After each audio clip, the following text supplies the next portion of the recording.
Nasusunog po ang ating bahay. This house is on fire. Yes, Madam Speaker, this house is on fire. At ang masakit na katotohanan, tayo mismo ang nagsindi ng apoy na ito. Noong mga nakaraang kongreso, may mga apoy na. Ngunit sa 19th Congress, sadyang pinasiklab ang dambuhan ng sunog. At ngayon, naglalagablab na rin ang galit ng sambayanan. Lalo na ng mga kabataan.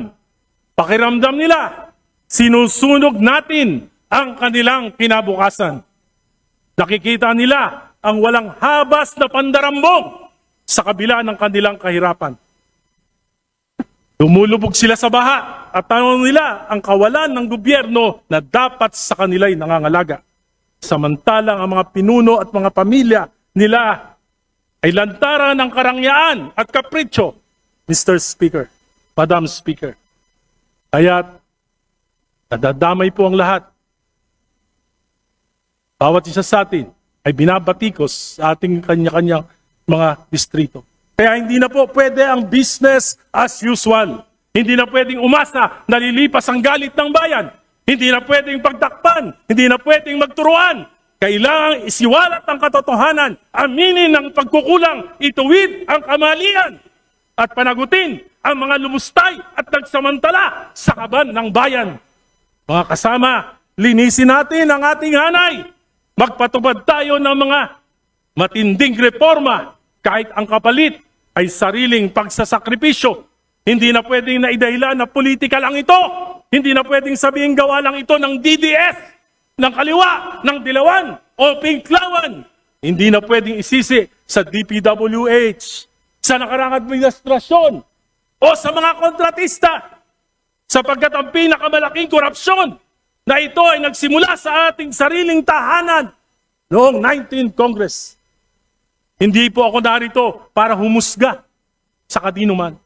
Bagkus nais kong kumatok sa inyong mga puso at konsensya. Baka naman sobra na talaga.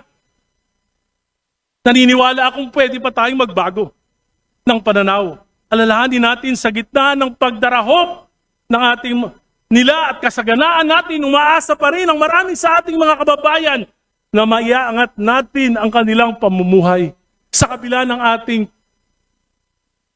kabila ng kanilang kahirapan. Marami pa rin sa ating mga kababayan na ang turing sa atin ay mga Diyos-Diyosan na kanilang kailangan. The corruption of insertions and diversions may have started in the past administration, but the conflagration unleashed by the 19th Congress is of a magnitude beyond comprehension. Ang mga insertion at diversions na ginawa ng ika-19 na Kongreso ay walang kapantay sa kasaysayan. Isang halimbawa ng mapanlinlang at inabusong anyo ng insertion ginamit upang pondohan ang mga proyektong walang tunay na benepisyo sa mamamayan. Hindi plinano ng gobyerno at ng Pangulo, kundi siniksik para sa pansariling interes ng ilang makapangyarihang individual o pamilya. It's greed gone wild. 1.45 trillion. Yan ang kabuuang halaga ng insertion at diversions noong 2023, 2024 at 2025 General Appropriations Act. Pinondohan ng 19th Congress ang mga proyektong hindi naman bahagi ng panukala ng Pangulo. Ang mga insertion at diversions na ito ay napunta sa mga ghost projects, substandard projects at mga proyektong pumapabor lamang sa mga shrewd businessman na naging makapangyarihan na mambabatas. Minsan kong nakausap si dating DPWH Secretary Manny Bonoan. Sabi niya, Egay, maging ang computerized generated maintenance ng mga primary roads sa buong bansa ay binawasan at di pinatawad. Kaya tiyak ang deterioration ng ating mga pangunahing lansangan. Mga insertion na ito ay lumalabas, ibinebenta na hanggang 30%.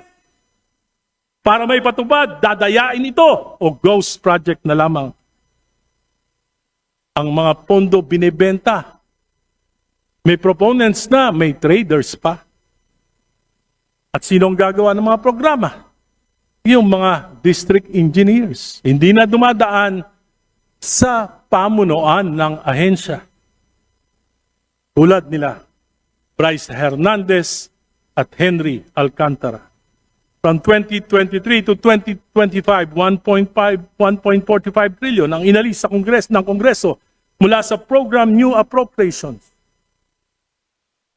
395.3 billion noong 2023, 564.5 billion noong 2024, 487.5 billion noong 2025. Sa kabuuang 1.04 trillion ang inilipat sa program and appropriations. Mga standby appropriation na para bang blank checks na bukas sa pag-aabuso. At ano nga nangyari? Inabuso at pinagsamantalahan. Bakit? Halos imposibleng matupad ang mga kondisyon para ma-release ang mga unprogrammed funds. 3 lamang ang pwedeng panggalingan nito. Excess revenues, halos hindi naman nangyayari ito. New sources of revenue, dagdag buwis, himala kung mangyayari din. Loan proceeds, utang na naman, baon na ang bayan. Maparaan talaga ang mga tuso. Kaya gumawa sila ng bagong source of revenue. Bukod sa insertions at diversion, kinapa pati idle cash ng mga GOCCs. 60 billion mula sa 89.9 billion ng PhilHealth subsidy at 107 billion mula sa Philippine Deposit Insurance Corporation. Pero dahil sa public outcry, hindi na natanggal ang PhilHealth subsidy noong 2025 GAA at inuutos na ng Pangulo na ibalik ang 60 billion na ibinawas noong 2024 at ito'y kukunin sa 2026 GAA. Insertions, diversions, amendments are not inherently bad if justified. Dapat, exception lamang yung insertions. Pero naging patakaran, ang ginawa ng 19th Congress, hindi po ito exception, ito yung rule. Kung saan namin gusto mapupunta, doon mapupunta ang pondo, ang salita ng 19th Congress. Saan nga ba kinuha ang 1.45 trillion? Alam natin ang ilan ang pinanggalingan. Alam natin ang pinuntahan. Pero hindi lahat. At hanggang ngayon, nanguhula pa rin tayo. Subang malaki ang pananagutan ng 19th Congress upang makapag-divert ng malalaking pondo, tinanggalan ng appropriation sa mga flagship projects na ibang ahensya, foreign assisted at utang pa sa mga dayuhan. Bunga nito, naantala ang maraming proyekto. Dumagdag ang gastos na ipapasa kay Juan de la Cruz.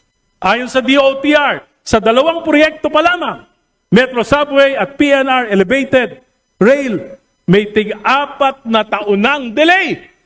From 2028 na dapat matapos, magiging 2032. Tinatayang higit 200 bilyon ang karagdagang gastos dahil sa inflation, dollar fluctuation, commitment fees, interest at pagtaas ng labor and materials. Kung hindi ito pinakailaman, magkakasubway sana at magkakaroon na tayo ng PNR Elevated Rail bago dumating ang taong 2028. Ngayon, 2032 na ang tansyang pagtapos.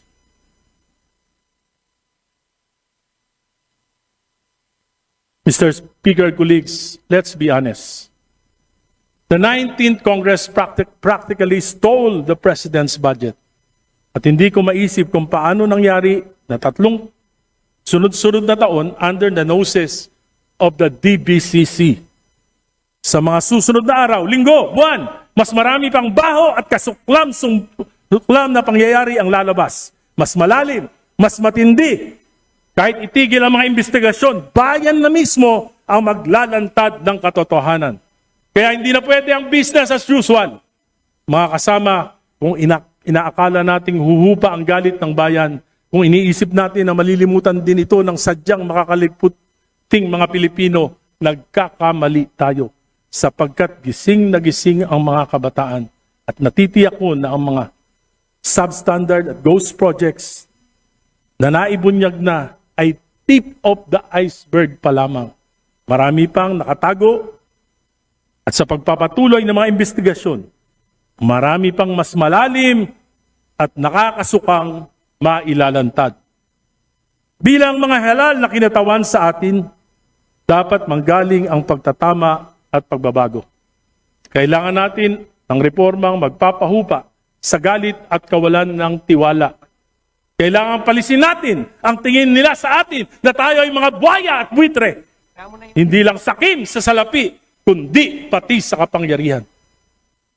Kung mananalamin lamang tayo at magbubulay-bulay, makikita natin sa kabila ng ating tikas sa ating mga posters noong nakaraang halalan, ay may balot ng kadiliman na kumukulob sa ating mga larawan ngayon. Huwag na nating hintayin na ang mamamayan mismo ang mag-aklas o ang kasundaluhan ang gumawa ng mga bagay na yayanig sa ating demokrating kung pamumuhay. Kailangan natin ng reformang magpapahupa ito. Bold reforms must emanate from this house. I therefore, with all humility and with nothing in my heart and mind but to help restore faith in our institution through meaningful reforms.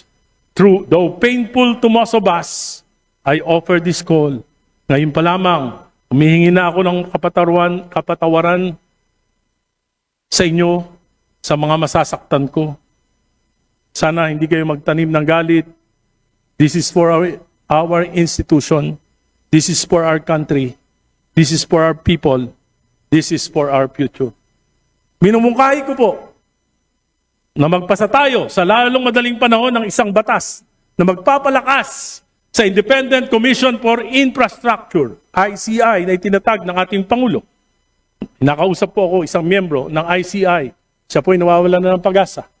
Kung siya po ay magre-resign dahil sa kakulangan ng kanilang ng poder, lalo pong mawawalan na ng tiwala ang ating mamamayan. Sabi niya po, that without contempt powers, we might as well just task the NBI and the Ombudsman to do the investigation. Hingi natin sa ating Pangulo na i-certify ito. At kung kinakailangan natin mag-special session, gawin po natin ito. For the House Committee on Appropriations to submit all the documents relating to the 2023, 2024, and 2025 GAA to the ICC and make it open for public scrutiny. Huwag na nating pahirapan ang ICC. To immediately enact laws that will provide meaningful political reforms like the Anti-Political Dynasty Enabling Law. Sumumpa tayong lahat mula kay Pangulong BBM, BP Sara, mga senador, at tayong mga congressman that we will abide and uphold the Constitution. Supalit patuloy nating nilalabag ang Article 2, Section 26 ng ating saligang batas. Isinasantabi natin ang tungkulin at responsibilidad na magpasa ng enabling law na inutos sa atin ng saligang batas sapagkat ito ay laban sa ating interes. We chose to only cherry-pick the provisions of the Constitution that favor us. Dahil 70% ng kapulungang ito ay mga dynasties. Mga dynasties na pinatatag ng pork barrel.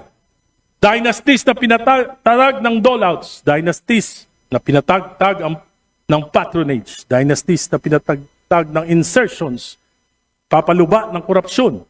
At sumasaintabi sa mabuting pamamahala. Sa aking panukala na isinumite dito sa Kongreso, Mr. Speaker, 2 miyembro kada pamilya, pagbigyan na natin.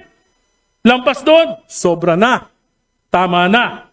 Mga kasama, tigilan na natin ang palusot. Kailangan ko ng proyekto sa aking distrito. Kailangan ko ng akap. Kailangan ko ng tupad para may maipahamahagi ang asawa ko na gobernador, ang kapatid kong mayor, ang vice mayor kong anak. Ang pisang May we kumbukal. kindly request the Honorable Erice to please wind up? At pati aso ko, tatakbo na rin, Kapitan. Sapagkat kami lang ang kailangan ng bayan. Our family is God's gift to our people. This is not democracy. This is dynastic monarchy in the sky. Mr. Speaker, sabi ni Albert Einstein, the world is being destroyed by greed, stupidity, and fear. Kaya ngayon, tanong ko, papayag ba tayo na sunugin ang kasakiman ng kongresong ito at ang bansang ito? Papayag ba tayo na lukuban ng katangahan ng sambayanan? Papayag ba tayo na alipinin ng takot na mawala ng pondo kung hindi susunod sa makapangyarihan kahit mali? Mr. Speaker, dear colleagues, let us put out this fire before it consumes us all. Mr. President Bongbong Marcos, I believe you are sincere in your anger and disgust. I believe in the sincerity of your tears. But this ain't enough. Bold action would require a will to implement painful political reforms. Isa rito, sundin ang konstitusyon, isama sa legislative agenda ang anti-political dynasty bill kahit laban ito sa interes ng iyong pamilya. Mr. President, put your best foot forward. Ang pinakamainam na pamana ay sakripisyong pansariling interes para sa makasaysayang reforma na hindi nagawa ng pinakademokratikong Pangulo. To Vice President Sara Duterte, lumalaban ba kayo para sa political supremacy ng inyong pamilya o para sa ikabubuti ng bayan? Naniniwala akong politically motivated ang impeachment. Pinangalagaan kayo ng konstitusyon. Suklian nyo naman. Itaguyod nyo ang Article 2, Section 26 kahit mga hulugan ng pagpapaliit ng kapangyarihan ng inyong Dynasty Vice President Sara. Senators, fellow congressman, kung mahal talaga natin ang bansa, oras na para magsakripisyo, bawasan ang taba ng political dynasties. Ayaw ng Pilipino ng taba. Bawasan ang kasopangan, bawasan ang kapangyarihan, lugbok na ang bayan. Salamat po. Magandang hapon sa inyo lang. Majority Leader. Madam Speaker, I move to refer this point of personal and collective privilege of the Honorable Congressman Egay Erice to the Committee on Rules for its appropriate action.